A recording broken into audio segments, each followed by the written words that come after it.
Bismillahirrahmanirrahim. Assalamualaikum warahmatullahi wabarakatuh.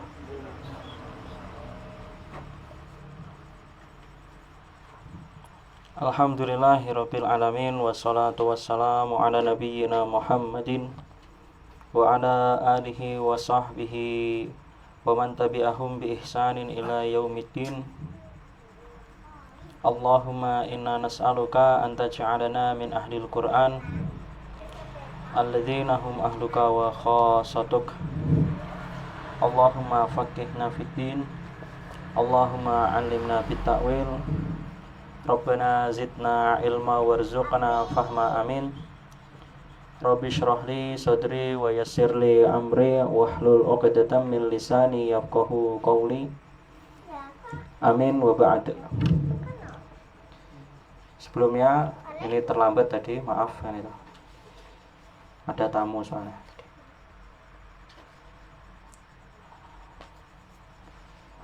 Melanjutkan kajian sebelumnya, masih pembukaan ya, muqaddimah. Terakhir itu tentang fikih puasa Syawal atau amalan setelah bulan Ramadan, amalan-amalan setelah bulan Ramadan. Sebelumnya saya ingin mengingatkan, jangan lupa untuk memperbanyak zikir, dan jangan lupa zikir pagi dan petangnya setiap ba'da subuh sama setelah ba'da subuh dan setelah ba'da sholat asar atau sebelum matahari terbenam. Kemudian perbanyak bersolawat dan perbanyak berdoa setelah berzikir, kemudian bersolawat, yaitu pagi 10 kali, kemudian sore 10 kali, dan perbanyak berdoa. Kemudian sering-sering kan itu untuk bersilaturahmi, kan itu. Jangan bosan untuk bersilaturahmi, berkumpul dengan orang-orang soleh, kan itu, dan juga menjadi contoh untuk orang-orang untuk mengamalkan, mengajak pada kebaikan. Allahumma musta'an. Semoga Allah memberi kita kemudahan. Amalan-amalan yang berkaitan setelah Ramadan, diantaranya fikih puasa Syawal. Kemudian ada juga fikih qada puasa setelah bulan Ramadan. Biasanya yang sering ditanyakan ini, fikih qada puasa bagi yang sakit, ataupun bagi yang wanita yang haid, ataupun bagi wanita yang hamil atau menyusui. Kemudian fikih fidyah, membayar fidyah juga bagi yang tidak mampu puasa atau bagi yang tidak mampu mengqadha dengan puasa. Puasa Syawal sebelumnya, yang pertama ini puasa Syawal, kemarin sudah dibahas sedikit ya. Puasa sunnah. Puasa Syawal adalah puasa sunnah. Sebagian ulama ada yang mempertentangkan tentang kesunahan puasa Syawal. Tapi kalau dibahas terlalu sering, takutnya nanti saya dicap nyeleneh kan itu. Tapi memang ada beberapa ulama yang mempertentangkan puasa Syawal. Mau tahu buktinya? Salah satunya Imam Malik kan itu. Imam Malik termasuk mazhab Maliki tidak mencantumkan puasa Syawal ini sebagai sunnah karena tidak diamalkan oleh orang-orang Madinah kan itu. Tidak dikenal di orang-orang Madinah. Karena di mazhab Maliki sesuatu yang dikerjakan orang Madinah itu sunnah gitu. Maksudnya dalil kan itu. Termasuk dalilnya orang mazhab Maliki, dalilnya diantara dalilnya selain Al-Qur'an, setelah Al-Qur'an hadis, sunnah. Setelah sunnah dalilnya mereka amalan-amalan ahlu Madinah. Amalan ahlu Madinah maksudnya setelah sepeninggal Rasulullah, di zaman sahabat tabi'in sepeninggal Rasulullah kan itu. Kalau itu diamalkan mereka ahli Madinah, berarti itu kesepakatan, yaitu sunnah kan itu menurut mazhab Maliki. Dan di mazhab Maliki melihatnya itu bahwasanya puasa Syawal tidak dikerjakan oleh orang-orang Madinah setelah sepeninggal Rasulullah SAW. Itu salah satu buktinya. Kemudian bukti yang lain kan itu, dalil yang lain. Jenengan kalau buka di Sahih Bukhari kan itu, membuka Sahih Bukhari, Imam Bukhari tidak mencantumkan hadis puasa sunnah puasa Syawal 6 hari, cari dari awal sampai di akhir nggak akan ketemu kan itu. Karena Imam Bukhari, kalaupun itu sunnah muakkad pasti dicantumkan. Kalau bagi Imam Bukhari nggak akan terlewatkan kan itu. Tapi jenengan kalau nggak usah buka semua, buka di bagian kitab siam kan itu, kitab bagian yang menjelaskan kumpulan hadis-hadis tentang puasa. Nggak ada puasa Yaumul Bid ada kan itu, puasa Arafah ada di Sahih Bukhari, puasa apa, puasa Asyura Muharram ada kan itu. Tapi anehnya yaitu puasa Daud ada kan itu di Sahih Bukhari. Puasa ini nggak dicantumkan Imam Bukhari.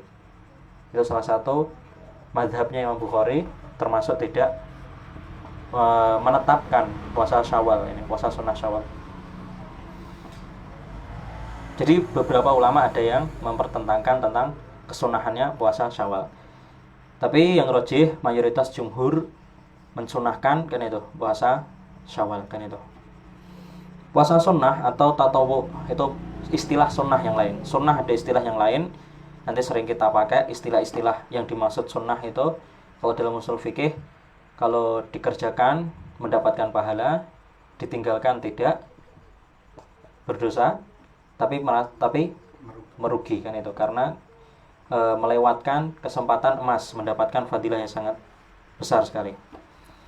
Sunnah istilah lainnya tatawu, ada istilah lainnya mandub kan itu, ada istilah lainnya mustahab kan itu, kemudian istilah lainnya nafilah atau nawafil, ada istilah lainnya fadilah kan itu. Banyak istilah-istilah sunnah itu, nama-nama istilah yang dipakai oleh ulama-ulama fikih dalam syariat Islam. Istilah Islam, amalan yang dikerjakan, diperintahkan untuk dikerjakan, ditekankan untuk dikerjakan supaya mendapatkan fadilah yang besar kan itu. Tapi kalau ditinggalkan dia tidak berdosa, tapi rugi karena melewatkan fadilah atau pahala atau kebaikan yang besar sekali. Dalilnya kemarin sudah kita bahas kan itu, surat Al-Baqarah 184. Udah ya? Faman tatawwa, siapa yang mengamalkan amalan tambahan khairan. Faman tatawwa khairan, siapa yang menambah amalan baik, atau khususnya ini puasa, siapa yang fidyah kan itu. Kan ini ayat ini tentang masalah fidyah. Membayar fidyah ta'amu miskin. Satu makanan untuk satu orang miskin, ta'amun miskin. Faman tatawwa, siapa yang memberi lebih kan itu. Maksudnya kalau lebih dari satu makanan mengenyangkan, kan yang wajib itu kan sebagai ganti karena dia tidak mampu puasa, membayar fidyah satu makanan yang mengenyangkan untuk satu orang miskin sebagai ganti satu hari puasa. Faman tatawwa, siapa yang mau lebih kan itu, lebih dari satu itu tadi, satu makanan yang mengenyangkan. Faman tatawwa khairan fahuwa khairun lah, maka itu baik baginya. Ini tentang dalil yang menunjukkan tentang dianjurkannya menambah amalan selain yang wajib. Jadi kalau kita sudah melakukan wajib, sudah gugur wajibnya, artinya wajib gugur itu kita sudah aman dari neraka kan itu. Atau maksudnya kita aman dari ancaman kafir atau ancaman munafik, ancaman syirik dan lainnya, ancaman neraka kan itu. Jadi ketika kita menggugurkan kewajiban, kita aman dari neraka kan itu. Artinya gitu. Setelah itu kalau pengen meningkatkan kan itu diri kan itu, kalau pengen lebih jauh lagi dari neraka kan itu, atau kalau pengen lebih dekat lagi kepada surga kan itu faman tatawwa khairan. Makanya kalau jadi keliru kalau ada orang mencela orang yang tidak bisa mengerjakan amalan sunnah ya, beda ya. Ada orang tidak bisa mengerjakan amalan sunnah, mampunya wajib kan itu. Kalau ada orang yang mencelanya, yaitu keliru kan itu. Tapi kalau ada orang tidak mau mengerjakan sunnah, benci sunnah kan itu, atau mencela atau merendahkan, melecehkan perkara sunnah, itu beda lagi perkaranya kan itu. Ya kan? Beda lagi. Ada orang nggak bisa memanjangkan jenggot kan itu mungkin. Dan sunnah Rasulullah SAW, tapi sebagian ulama mewajibkan kan itu. Contoh yang lain aja, jangan itu. Yang biasanya itu diperdebatkan oleh itu nanti. Contoh sholat sunnah sholat sunat tahajud kan itu ya Mas Rizal ya. Tahajud. Ini contoh Mas Rizal itu realitanya.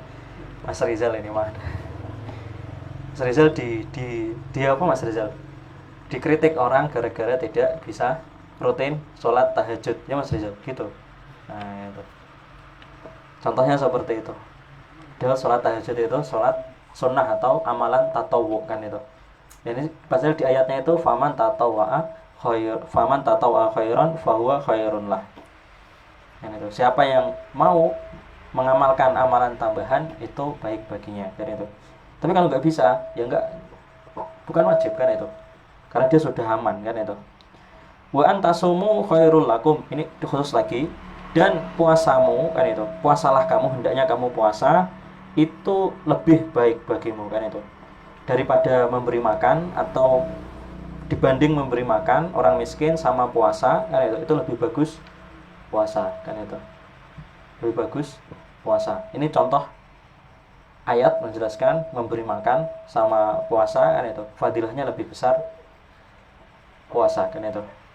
Wa antasumu khairul lakum in kuntum ta'lamun, jika kamu mengetahuinya. Di puasa itu emang amalan yang sampai kan di hadis itu kan fadilah puasa kan itu. Puasa itu untuk Allah kan itu. Yang membalas langsung Allah kan itu. Yang apa namanya? Membalas ganjarannya itu langsung Allah. Itu pasti nanti kalau puasa hadis itu pasti dibaca terus sama ceramah-ceramah itu, penceramah. Puasa itu junnah kan itu, perisai kan itu. Kemudian puasa itu milik Allah kan itu, li kan itu. Yang balas Allah juga, langsung Allah yang membalasnya kan itu. Maksudnya yang balas Allah itu gini. Kalau aman yang lain, yang nyatat itu malaikat kan itu. Yang nyatat malaikat. Atau kan dilihat kan itu, yang nyatat malaikat. Tapi kalau puasa itu khusus kan itu. Allah langsung kan itu. Yang balas juga langsung Allah Subhanahu wa taala kan itu. Ini diantara kelebihan puasa. Maka dari itu di bulan Syawal ini masih bulan Syawal ya, tanggal 19 atau 18 Syawal itu nya 6 hari.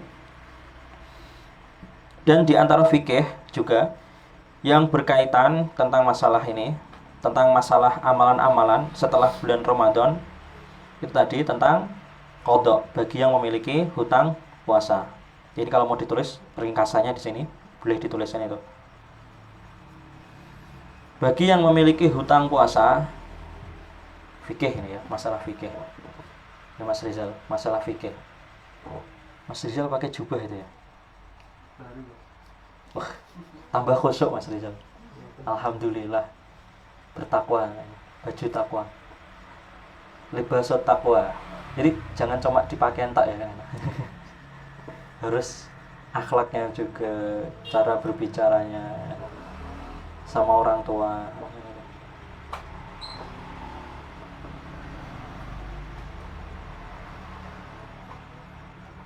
Bagi yang memiliki hutang puasa dibolehkan kan itu.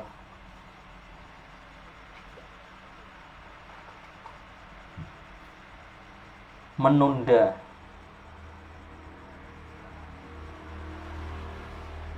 sampai bulan Sya'ban.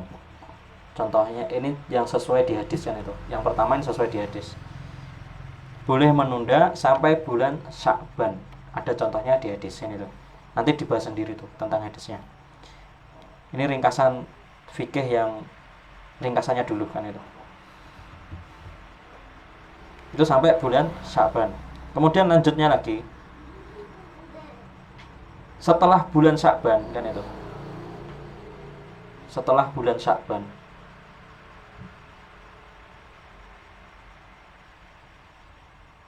Tapi ada ustaz-ustaz yang nggak boleh loh. Nah, di YouTube jangan kalau nyontoh nanti lihat video.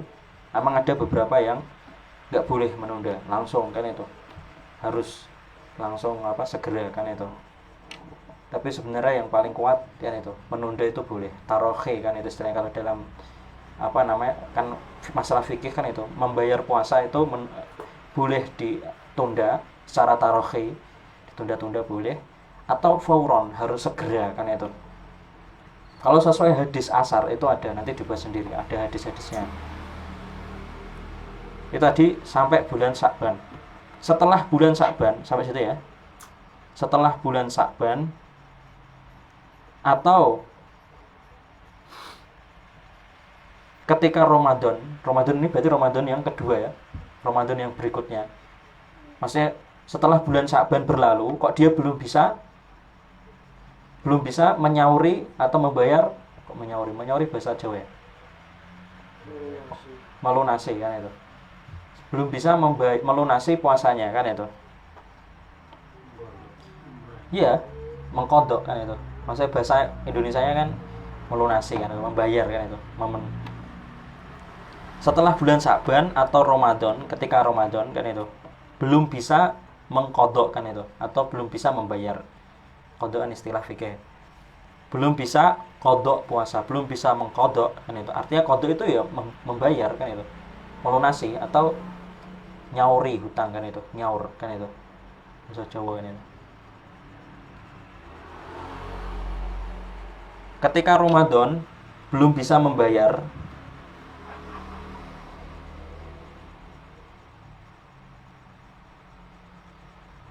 maka boleh membayar setelah Ramadan. Boleh membayar setelah Ramadan itu. Kan ketika Ramadan yang wajib berarti puasa Ramadan kan itu. Ketika bulan Ramadan yang wajib puasa Ramadan.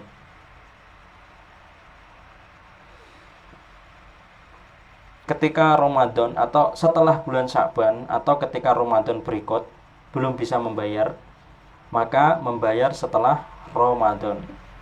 Tuh. Nah.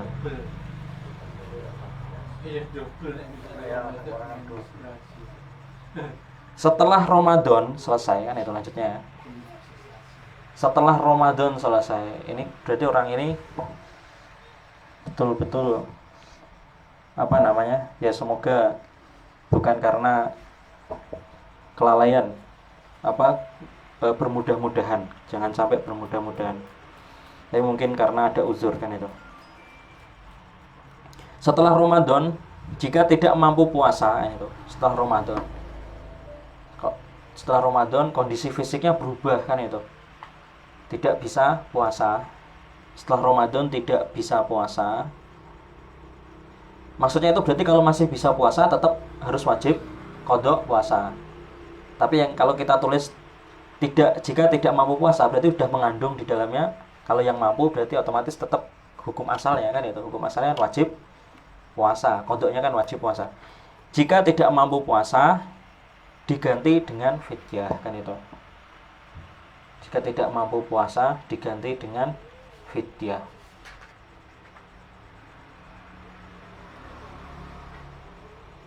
Berarti ini penggantiannya fidyah itu berapa kali? Double. Kok double? Iya, misalnya kan dia dari puasa yang pertama dia belum bisa puasa kedua masih punya hutang lagi. Iya, 2 kali kalau. Iya, 2. Kalau dia hutangnya bulan Ramadan yang lalu 10 kan itu. Kemudian bulan Ramadan berikut tambah lagi 10 lagi, ya 20 berarti dia punya hutang 20. Nah itu. Sampai meninggal itu dia tetap punya hutang itu, kan itu. Dah ya, sampai tidak mampu puasa maka membayar diganti fidyah kan itu. Dah. Jika tidak mampu lagi kan itu, jika tidak mampu kan itu. Enggak mampu bayar fidyah kan itu. Enggak mampu puasa, enggak mampu bayar fidyah, disunnahkan sedekah kan itu. Disunnahkan sedekah kan itu. Sedekah ya seadanya kan itu. Kalau di hadis itu ada sahabat yang disuruh Rasul. Kalau di hadis itu malah bukan masalah qadha dan fidyah, malah bukan masalah qadha dan fidyah. Orang ini melakukan jima dengan istrinya kan itu di siang hari bulan Ramadan. Datang kepada Rasulullah, kamu wajib karena 1 kali jima di siang hari bulan Ramadan dengan istrinya, kamu wajib puasa 60 hari berturut-turut kan itu. Pertama wajib membebaskan 2 budak, enggak bisa kan itu. Wajib memberi wajib puasa 60 hari berturut-turut. Nggak bisa berturut-turut, maksudnya nggak boleh putus 60 hari, nggak boleh putus kan itu, nggak bisa kan itu. Kalau nggak bisa, memberi makan orang miskin 60 kan itu, ya kan? Dia nggak bisa membebaskan budak, nggak bisa puasa, yang terakhir memberi makan 60 orang miskin. Dia bilang nggak bisa kan itu, saya nggak bisa Rasulullah, nggak mampu. Bukan nggak mau, dia bilang gini, di tempat saya orang yang paling miskin itu saya kan itu. Ya, dia bilang gitu, bima makna kan itu. Maknanya kurang lebih seperti itu. Jadi kalau sesuai hadisnya, teksnya ya, kalau sesuai hadisnya, saya tinggal di sebuah lembah kan itu. Di lembah itu orang yang paling miskin, yang paling berhak, seandainya kalau ada yang zakat atau yang sedekah, orang yang paling berhak itu saya Rasulullah kan itu. Akhirnya sama Rasulullah, dia nggak punya apa-apa, nggak ada yang bisa untuk memberi makan orang miskin, nggak bisa. Sama Rasulullah dikasih kurma. Udah ini saya kasih kurma kan itu. Oh gini. Jadi kan dia nggak bisa membayar 60 orang miskin, memberi makan 60 orang miskin. Kemudian disuruh Rasulullah memberi sedekah kan itu. Bersedekahlah kan itu. Kemudian dia bilang, saya paling miskin kan itu di antara orang-orang yang tinggal di lembah tersebut kan itu. Kemudian sama Rasulullah dikasih kurma kan itu. Nah ini kurma deh kan itu. Saya kasihkan ke kamu, berikan ke keluargamu kan itu, untuk menafkahi keluargamu. Paham maksudnya? Paham ya? Pertama kan disuruh membebaskan budak, nggak bisa kan itu. Kemudian kedua disuruh puasa 60 hari, nggak bisa kan itu. Kemudian disuruh memberi makan orang miskin 60 orang miskin, nggak bisa kan itu. Kemudian disuruh sedekah, nggak bisa. Sama Rasulullah akhirnya dikasih kurma. Jadi saya kasih kurma. Pertama dikasih kurma, disuruh ngasihkan ke orang kan itu. Kemudian dia bilang, saya yang paling miskin ya Rasulullah. Ya udah itu untuk kamu, untuk menafkahi keluargamu kan itu. Itu secara maknanya kurang lebih kan itu.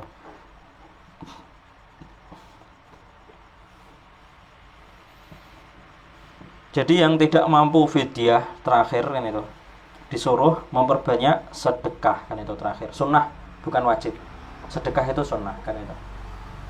Hukumnya sunnah. Kalau nggak punya ya berarti nggak usah sedekah. Berarti gugur nih. Kalau dia nggak bisa, berarti ini gugur kan itu. Ini ringkasan sedikit amalan setelah Ramadan kan itu. Kemudian kalau dalilnya kan itu, yang bulan Sya'ban, saya sampai bulan Sya'ban, itu pertama dalilnya amalan Aisyah yang pertama, dalil yang bolehnya menunda qada puasa sampai bulan Sya'ban. Yang pertama itu asar berdasarkan amalan Aisyah.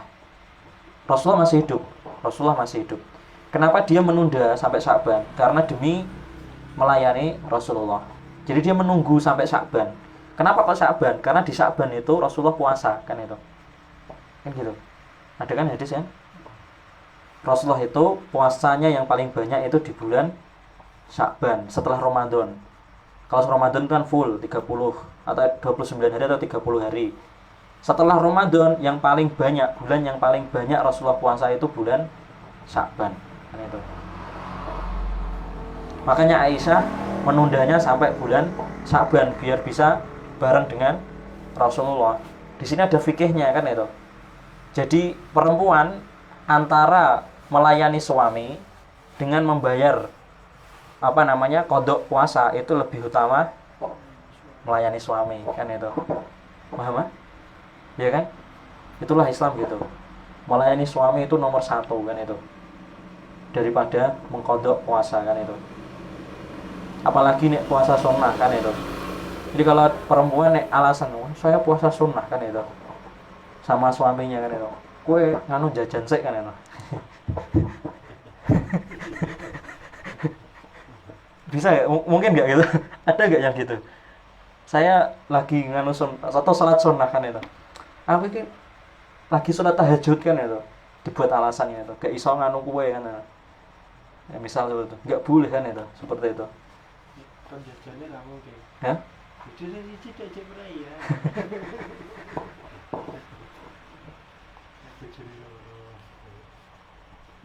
Kemudian dalil yang kedua, boleh mengqadha sampai kapanpun, itu maksudnya yang sampai kapanpun, maksudnya sampai diberi keleluasaan kan itu. Dalil yang kedua surat Al-Baqarah 185. Dalil boleh mengqadha sampai akhir hayat, sampai meninggal, sampai dia meninggal. Jadi hutang puasa itu boleh ditunda, dibayar sampai akhir hayatnya kan itu. Tapi ada ulama-ulama kayak di mazhab Syafi'i dan Hambali, kalau dia sengaja menunda-nunda sampai lebih dari 1 tahun, nanti bayarnya puasa sama bayar fidyah. Kalau nggak mampu puasa berarti fidyahnya double kan itu. Hutang 1 hari jadi 2 kan itu. Kalau masih mampu puasa, hutang 1 hari dibayar puasa plus bayar fidyah. Paham? Ini Hambali Syafi'i, tapi itu hujahnya lemah kan itu. Maksudnya dalilnya itu lemah. Nggak ada amalan, itu berarti kias kan itu. Dikiaskan. Denda sebagai dendanya kan itu. Kafaroh. Jadi kalau dia menunda dengan sengaja, dia kena denda. Dendanya itu dalilnya dalil denda kan itu. Jadi kalau mau ditambahkan kan itu, yang menunda lebih dari 1 tahun didenda 1 fidyah kan itu. Didenda 1 fidyah, kafaroh 1 fidyah kan itu. Tapi ini mazhab Hambali dan Syafi'i hujahnya lemah, marjuh gitu kalau antara fikih rajih dan marjuh itu marjuh kan itu. Karena kias kan itu. Bukan ada asarnya langsung itu diamalkan dari Rasulullah kan itu. Gak. Jadi hasil ijtihad ulama-ulama mazhab Hambali dan Syafi'i. Kalau yang menunda lebih dari 1 tahun, dia didenda membayar fidyah 1 kan itu. Tambah berarti. Dalilnya surat At-Taubah ayat 103. Tapi kan yang di 103 itu kan maksudnya untuk zakat kan itu. Khud min amwalihim sodakotan, ambillah khud dari harta mereka, ambillah dari harta mereka, itu diartikan mereka ambil denda diantaranya. Khud min amwalihim, padahal artinya itu zakat. Dan itu ayat itu juga dipakai emang untuk ngambil denda orang-orang yang berdosa. Khud min amwalihim sebagai sodakotan, sedekahnya atau zakatnya kan itu. Khud min amwalihim sodakotan tutohiruhum, nah, untuk membersihkan mereka, wa tuzakkihim biha kan itu. Kalau nggak salah hidayahnya. Ntar takutnya salah.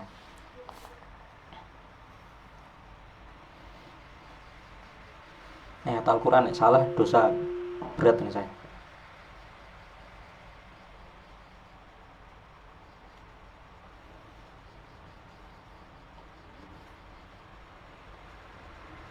At-Taubah 103. Khud min amwalihim, ambillah dari harta mereka sodakotan, sebagai sedekah atau sebagai zakat. Maksudnya itu zakat kalau di sini maksudnya, karena khud diambil kan itu, yang wajib diambil itu zakat. Dan ayat ini dalil bolehnya orang itu mengambil zakat kan itu. Orang yang nggak mau zakat diambil zakatnya. Tapi yang berhak itu amir kan itu, orang yang dipercaya, disepakati, diangkat, dibaiat jadi pemimpin kan itu. Paham kan? Atau pemerintah kan itu. Tapi kalau orang biasa ya nggak punya hak ini di sini kan itu, nggak punya hak kan itu. Kecuali kalau dia bapaknya punya anak kan itu, bapak bisa kan itu, karena bapak memiliki kekuasaan pada anaknya kan itu. Khud min amwalihim sodakotan, ambil harta mereka sebagai zakat, itu tafsirnya yang tepat. Tutohiruhum, untuk membersihkan mereka dari dosa-dosanya. Wa tuzakkihim biha, untuk membersihkan, mensucikan hatinya kan itu. Supaya jadi nimbun harta itu memperburuk hati kan itu. Orang yang suka nimbun hartanya, orang yang pelit itu biasanya hatinya keras kan itu. Untuk melunakkannya, tuzakkihim biha, itu tuzakki maknanya bisa juga artinya untuk melunakkan hatinya. Supaya hati kalau lunak gimana? Haji itu ringan kan itu. Sholat jamaah itu ringan kan itu. Sholat itu betah, berdoa itu enak kan itu. Berzikir itu nyaman kan itu. Tapi kalau nggak pernah sedekah, nggak pernah zakat, pelit kan itu. Pokoknya pelit, suka nimbun harta kan itu. Akhirnya apa? Hatinya keras. Dengarkan Al-Quran nggak mau. Dengar azan jengkel kan itu. Apa lagi buanter kan. Dengarkan Al-Quran, pokoknya nggak suka kan itu. Karena hatinya terlalu keras kan itu. Melunakkannya dengan ini, zakat, dengan sedekah kan itu. Tutohiruhum, kalau yang tutohiruhum ini, tutohiruhum membersihkan dosanya. Ini diambil dari sini, bayar denda. Kamu bayar denda untuk membersihkan dosamu kan itu.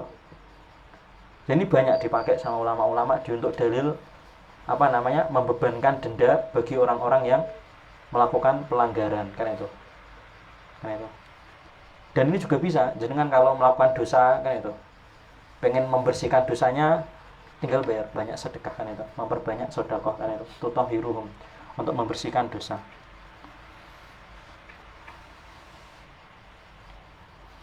Kemudian yang ini, dalil yang ketiga, bagi yang tidak mampu puasa,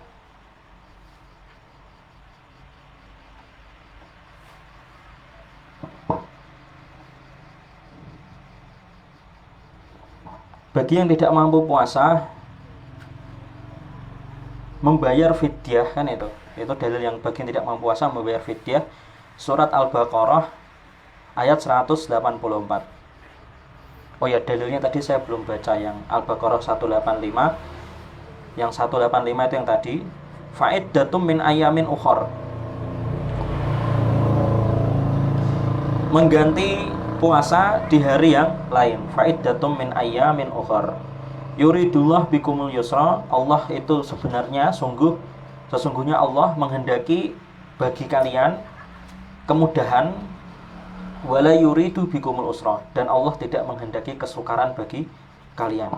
Ya, ini kaidah, jadi kaidah Islam atau maqasid Islam, kan itu.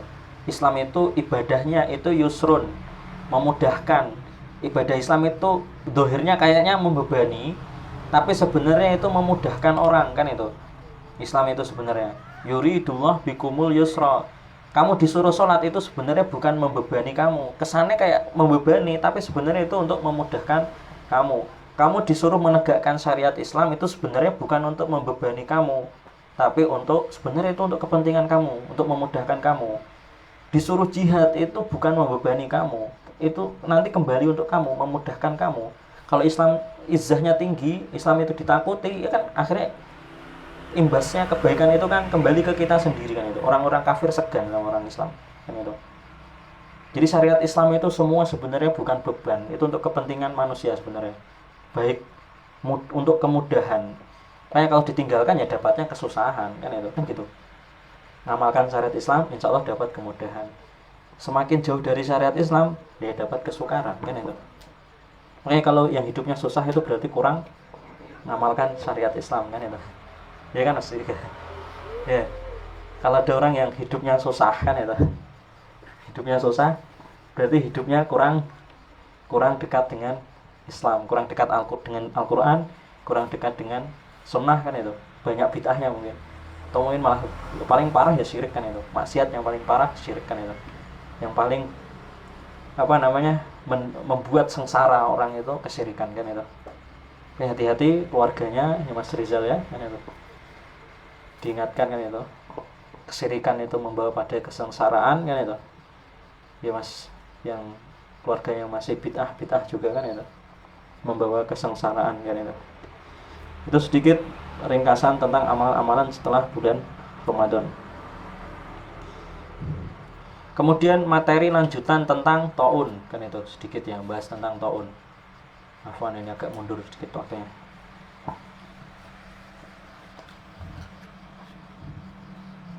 Di sini nggak ada yang pegawai negeri ya?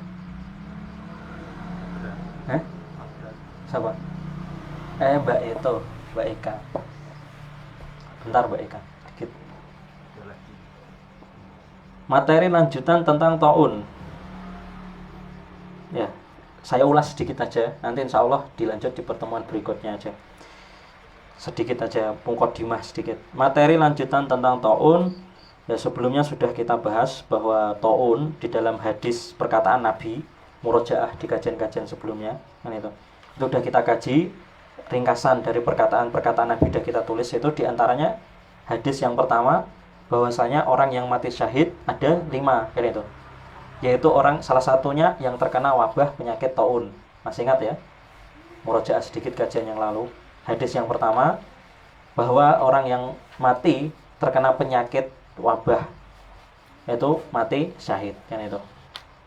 Kemudian orang yang mati, yang hadis yang kedua ini hampir sama. Orang yang mati terkena wabah penyakit adalah syahid, tapi lebih khusus bagi setiap muslim, kan itu. Jadi 1 dan 2, hadis yang 1 dan hadis yang kedua itu saling berkaitan. Tapi yang kedua itu ditegaskan lagi, yang syahid itu yang kena taun, kena penyakit, wabah penyakit, dan dia adalah seorang muslim. Kemudian yang hadis yang ketiga itu sudah kita bahas juga, bahwa Rasulullah bersabda, kematian umatku itu 2 kan itu. Kalau tidak ditusuk, dibunuh kan itu. Yang satunya dengan wabah penyakit atau mati terkena penyakit kan itu. Dan ini maknanya luas kan itu, terkena penyakit. Bisa jadi orang Islam yang mati karena diabetes, serangan jantung juga itu termasuk kategori syahid kan itu. Bisa dipahami seperti itu. Maksudnya itu untuk apa? Islam kenapa kok memuliakan orang terkena penyakit kan itu? Supaya orang yang mati terkena penyakit itu tidak difitnah sama orang-orang. Karena biasanya gitu. Wah, azab ya dari Allah kan itu. Paham? Biasanya sering gitu kan? Fitnah itu bukan ini, yang tertekan bukan yang meninggal kan udah selesai kan itu. Yang tertekan terus siapa? Keluarganya kan itu. Apalagi kalau keluarganya ustadz atau keluarganya orang baik-baik kan akhirnya terfitnah kan itu, tercemar kan itu. Makanya Islam itu maksudnya bagus kan itu, mulia kan itu. Jadi orang yang mati mulia itu gak hanya yang mati di medan perang, tapi juga orang Islam yang mati terkena penyakit kan itu. Kemudian yang keempat, hadis yang keempat ini secara makna ya. Rasulullah itu bersabda, berdoa. Rasulullah berdoa, hadis ini riwayatnya Aisyah di riwayat Imam Ahmad kan itu. Ini juga sudah kita kaji sebelum puasa itu. Rasulullah beliau berdoa, ya Allah jadikanlah kematian umatku kan itu. Berdoa, berharap, mengharapkan kalau untuk umatnya, kematian umatnya kalau tidak dibunuh di jalanmu kan itu, yaitu mati terkena wabah penyakit. Jadi benar kan itu. Jadi Mu'ad bin Jabal itu ngotot kan itu ketika disuruh, Mu'ad bin Jabal dengan Abu Ubaidah bin Jarrah kalau nggak salah, antara satu itu. Kalau nggak Mu'ad bin Jabal mungkin. Mu'ad bin Jabal nanti ada ketika disuruh Amr bin As kan itu untuk berpencar kan itu, untuk pergi kan itu, supaya tidak terkena ini taun kan itu, penyakit, supaya tidak dua, Abu Ubaidah dan Mu'ad. Yang pertama itu Mu'ad kayaknya, Mu'ad dulu, Mu'ad bin Jabal. Kalau enggak Abu Ubaidah dulu, setelah Abu Ubaidah meninggal kemudian Mu'ad. Mu'ad itu disuruh, semua disuruh berpencar kan itu, tapi Mu'ad ngeyel, enggak kan itu, saya enggak setuju kan itu, karena ini adalah doa Rasulullah. Dia bilang gitu.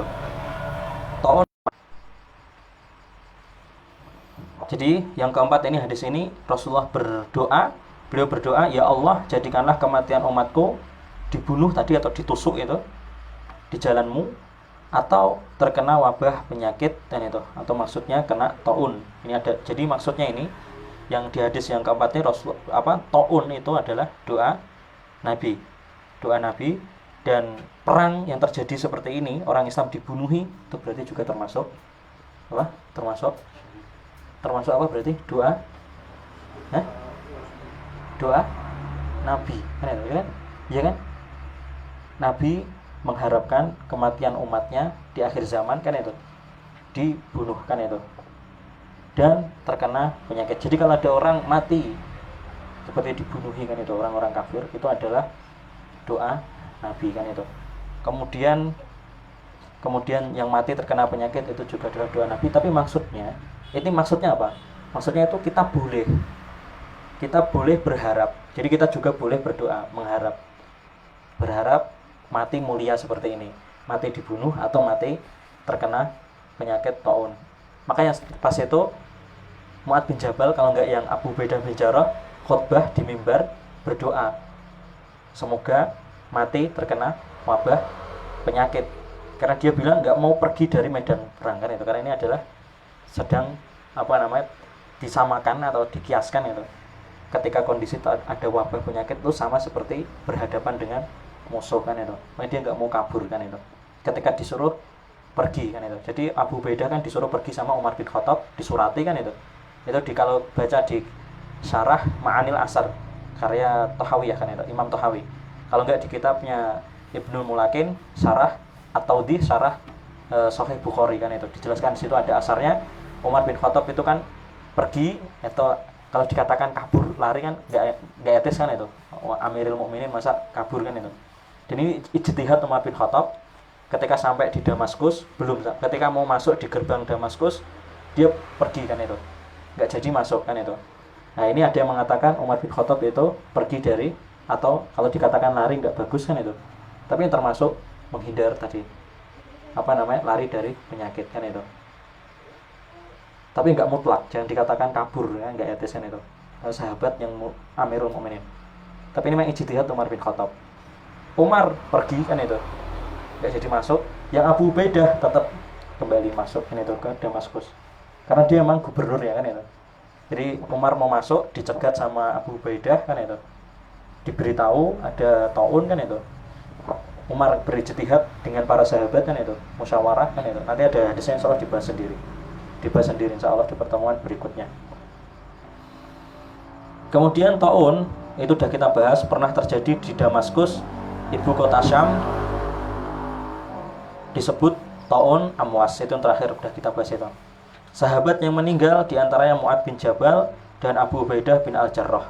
Nah, itu tadi sedikit murojaah kajian yang lalu.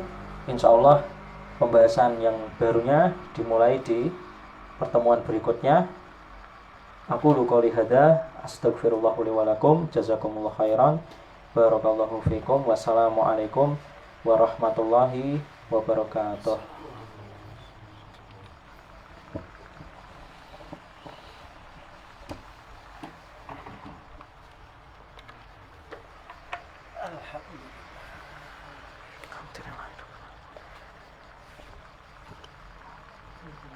Ada yang ditanyakan? Nggak ada ya?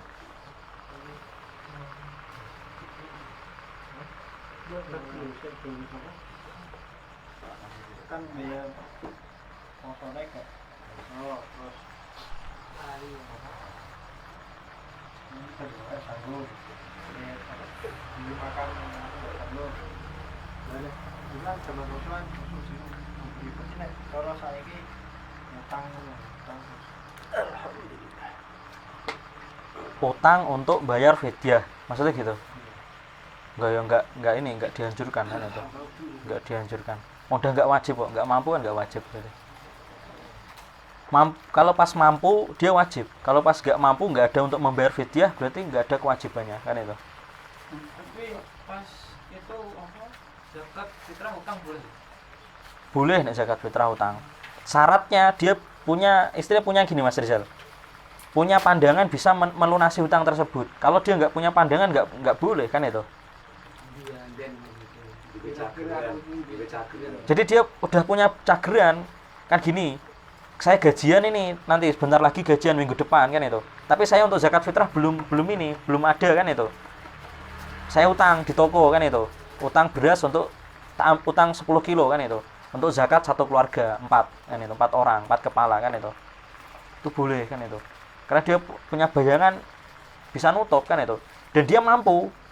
Memang benar-benar mampu makan. Wajib zakat fitrah itu kan mampu makan sehari dan lebih kan itu.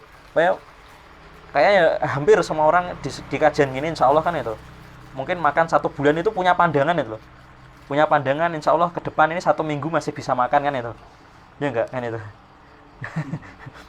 Punya pandangan gitu loh. Punya tabungan atau punya istilahnya cageran kan itu, penghasilan kan itu dan lainnya. Lah kalau yang nggak punya pandangan, nggak punya penghasilan yang bisa didapatkan, dia nggak wajib kan itu, nggak wajib zakat fitrah seperti itu. Tapi kalau dia ada orang lain, masih ada orang tuanya mampu dan dia nggak mampu, yang wajib membayarkan tadi orang tuanya kan itu Mas Rizal gitu.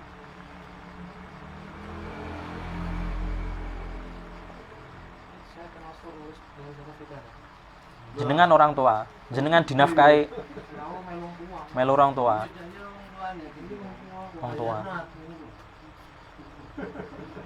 Ya insya Allah ada orang tuanya ada sadar Mas Rizal ya. Ayo udah sadar, alhamdulillah. Jadi nggak boleh ya? Kan itu fitrah wajib ya. Dan nanti yang sunnah itu nggak boleh utang. Nggak boleh nek tadi yang fidyah itu nggak boleh utang. Beda Zakat fitrah itu beda mas, bukan kayak fidyah, beda pokoknya. Zakat fitrah pembahasannya beda lagi. Itu pernah saya bahas kayaknya, pernah saya bahas, ada PDF-nya juga kayaknya, bukan PDF, kayak apa namanya, artikel saya sebar kayaknya tentang zakat fitrah yang di grup kajian-kajian. Wallahu a'lam bishawab. Iya, piye bakar iku lare ta. Zakat harta. Itu hitungannya deh kita kontak-kontak jelasno. Wis 0,5% ngono, Mas. Dihitung yo nek 5 juta iku wis kena ya. Tak lego ya. Ya, 5 juta lebih ya. 5.300.000. Apa sing Ukurannya itu perak 595 gram atau 600 gram, kurang lebih seperti itu. Kalau 600 gram harganya berapa kan itu beda-beda kan, berubah-berubah gram. Sekarang ya kurang lebih 5.300.000 kan itu, sampai 5.500.000 kurang lebih segitu. Jadi kalau punya uang segitu nisab kan itu, ditunggu sampai 1 tahun kan itu. Nanti kalau 1 tahun yang 5.500.000 berubah jadi 10 juta, maka yang 10 juta itu wajib zakat kan itu, bukan yang 5.500.000 yang numpuk di akhir kan itu. 10 juta, dari 10 juta diambil 2,5%. Kalau 5.500.000 tadi ternyata berubah sampai jadi 10 juta, sampai 100 juta misal, ya 100 juta. Tapi kalau 5.500.000 ternyata setelah 1 tahun habis kan itu, ngumpuk ya, 5.500.000 ngumpuk sampai 20 juta untuk beli motor NMAX kan itu misal. Ini nggak wajib zakat kan itu. Tapi nggak terus diakali kan itu. Pas lagi mau wajib zakat, saya mau beli motor kan itu. Nah itu niat. Kalau itu dosa itu. Kalau niat seperti itu dosa. Kalau dia tahu, sadar untuk niat untuk menghindar dari zakat, itu dosa. Khilah namanya. Itu dibahas di kitab-kitab hadis ada itu. Namanya khilah. Khilah itu tipu daya untuk menghindari zakat, untuk menghindari kewajiban apa, ada. Khilah dalam puasa, menghindari kewajiban puasa, ada orang seperti itu. Biar nggak wajib puasa, biar nggak wajib apa sama istrinya, biar nggak wajib menafkahi. Ada orang-orang seperti itu, ada, bersiasat kan itu. Tapi berarti itu pembayarannya pas zakat. Apa? Pas hari zakat. Wajib zakat. Zakat harta itu ketika mencapai haul, nggak boleh ditunda 1 hari, 2 hari, 3 hari, nggak boleh. Langsung dikeluarkan, kecuali kalau dia sudah janjian. Kan hari itu wajib zakat dia, hari itu wajib zakat. Dia janjian sama orang yang mau dikasih. Saya mau memberikan zakat ini ke kamu kan itu. Ternyata orangnya pergi keluar kota. Itu boleh ditunda. Paham? Orang yang mau dikasih, orangnya lagi pergi kan itu. Mungkin habis 1 hari saya pulang kan itu. Itu boleh ditunda seperti itu. Tapi udah janjian loh. Syaratnya kan udah janjian mau ngasih kan itu ke situ, kan itu ke orang itu. Dan memberi zakat kan itu. Itu boleh kepada 1 orang, batasnya 1 tahun, kebutuhan orang tersebut 1 tahun. Jadi kalau lebih dari kebutuhan 1 tahun nggak boleh kan itu. Misal kebutuhan 1 tahun orang itu 20 juta atau 30 juta. Zakat kita 60 juta misal. 60 juta saya kasihkan ke situ semua, itu nggak boleh kan itu. Nggak boleh.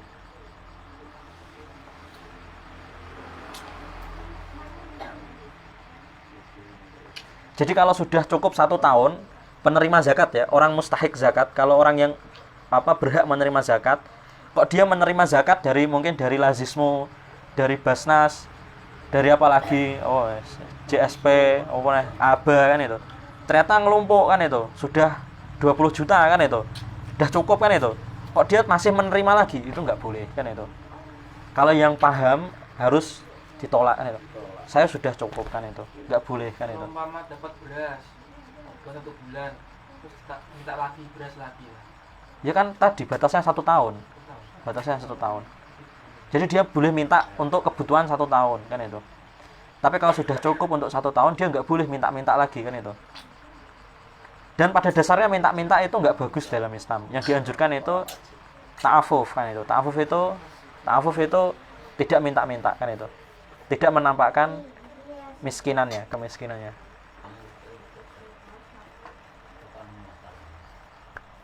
Iya mas.